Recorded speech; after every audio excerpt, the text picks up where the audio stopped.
grip on sports, it's time to pick a side in this football rivalry.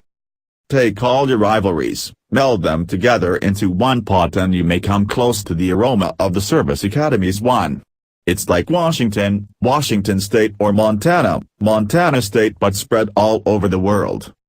And lately it's been about as one-sided, which makes me happy. See, my father was a Navy man. Always was, since that day in 1942 when he enlisted. Throughout his service time, whether he was in the South Pacific or in Virginia or San Francisco, when the academies met, he would listen. And when he was older, many years removed from the days in uniform, he still would plant his behind in front of the TV set in December, rooting against those bombs from Army as much as he would be rooting for the Navy and its gout. I didn't have a dog in the hunt, ever, but, thanks to his devotion, maybe bred through many a brawl on Guam or wherever during the war, I always root for the midshipmen. Doesn't matter where I am or what I'm doing. I want to know the score. For 14 consecutive years, after I heard it, I smiled, knowing no matter where Dad was, he was smiling. Navy won every game between 2002 and 2015, building an 11-game lead in the series. Midway through that run my dad saw his final Navy victory. He wasn't around last year when Army got lucky and cut the lead to 60-57, but all will be right with the world after today's game. Has to be. Being a sports fan means being up 1 minute and down the next. Such was the case yesterday for Mariner fans. The morning was dominated by the trade for D. Gordon, the afternoon by the news Shohei Ohtani signed with the Angels. Not with the M's, which was bad enough. But with a division rival. There ought to be an investigation. Actually, considering what's happened recently in Major League Baseball with international signings, there probably will be. But the Angels have won this one. Soccer may not be the biggest story nationally today, but it's pretty important to this region. The Sounders, Seattle MLS team, has a chance to repeat as league champion. And, for the Northwest, it's a chance for 3 consecutive MLS Cup wins, what with the Timbers winning in 2015. All that stands in Seattle's way is the same opponent that stood there last season, Toronto. Can the Sounders win again? We find out this afternoon. WSU, the first ball practice of the year went off last evening. But the head coach and a couple of assistants were not in attendance.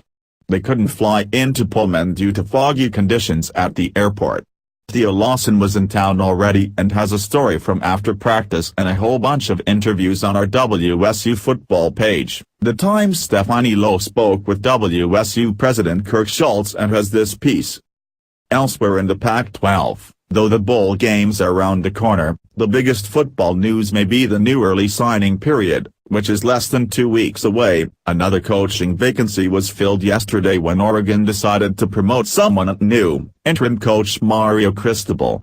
It's the same path the school took when Chip Kelly left. John Wilner lists the top former walk-ons in the conference this season. Arizona State is trying to figure out who will coach its defense. The top basketball game this weekend is in Seattle, where the Huskies will host Gonzaga. Oregon won last night against visiting Colorado State. Utah and Utah State will renew a long-dormant rivalry. USC has lost 3 consecutive games. Arizona State remains undefeated after beating St. John's in Los Angeles. Arizona is trying to claw its way back into the top 25. Oregon State is trying to improve.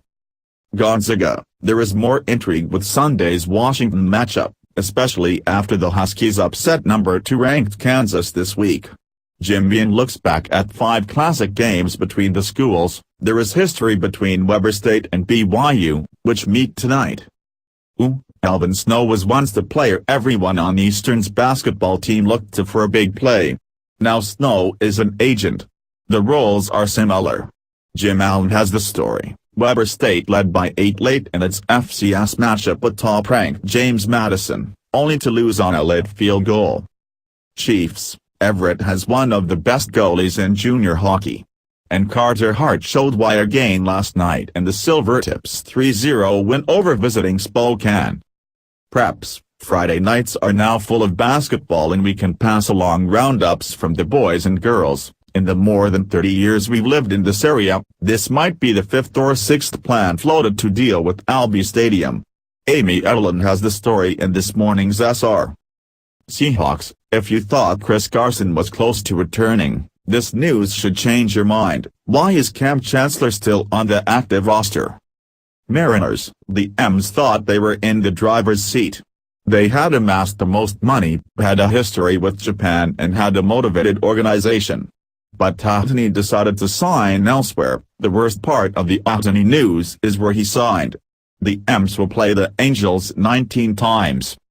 Sounders, last year Seattle won the Cup without taking a shot on goal in the final, winning in a shootout. This year should be different, in more than one way. Clint Dempsey didn't take part in last year's match as he was dealing with his heart issue.